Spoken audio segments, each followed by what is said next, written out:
আমি এখন একটি প্রশ্ন করব, সেই প্রশ্নের সমাধানও করব।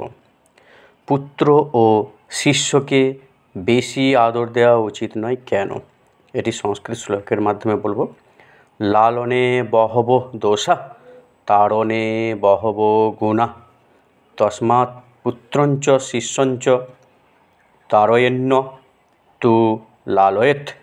এর বাংলা অর্থাৎ লালনে অর্থাৎ আদরের অনেক দোষ, কিন্তু তাড়নে অর্থাৎ শাসনে অনেক গুণ।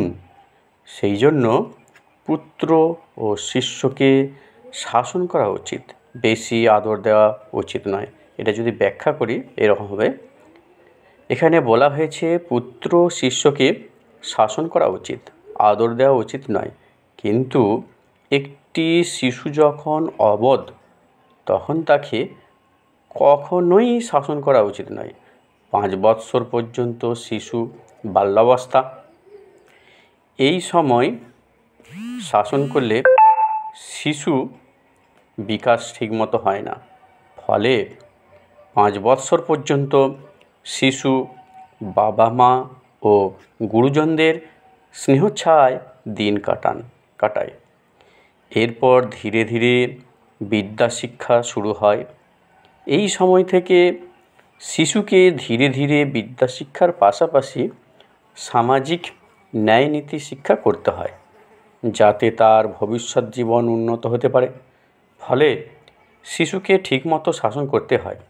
বিশেষ প্রয়োজন না হলে কঠোর শাসন না করে স্নেহ ও শাসন উভয়ই মাধ্যমেই সুন্দর করে ছাত্রজীবন কাটাতে দেওয়া উচিত।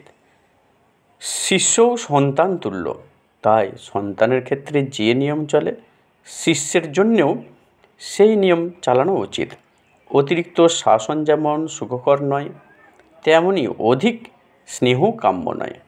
প্রকৃত মানুষ হয়ে উঠতে যা যা প্রয়োজন সেই ব্যবস্থাই করা উচিত। কারণ একজন শিশুই হয় সমাজের ভবিষ্যৎ নাগরিক। তার মাধ্যমেই সমাজ সুদৃঢ় ও সুশৃঙ্খলিত থাকবে। ফলে গুরুজনদের উচিত সেইভাবেই শাসন ও স্নেহ দিয়ে বুদ্ধির বিকাশ ঘটানো। আমার ভিডিও যদি ভালো লাগে তাহলে একটি লাইক, শেয়ার, সাবস্ক্রাইব করবেন আর সঙ্গে থাকবেন। সকলকে ধন্যবাদ। সকলেই ভালো থাকুন এবং পুরো ভিডিওটি দেখার জন্য সকলকে ধন্যবাদ।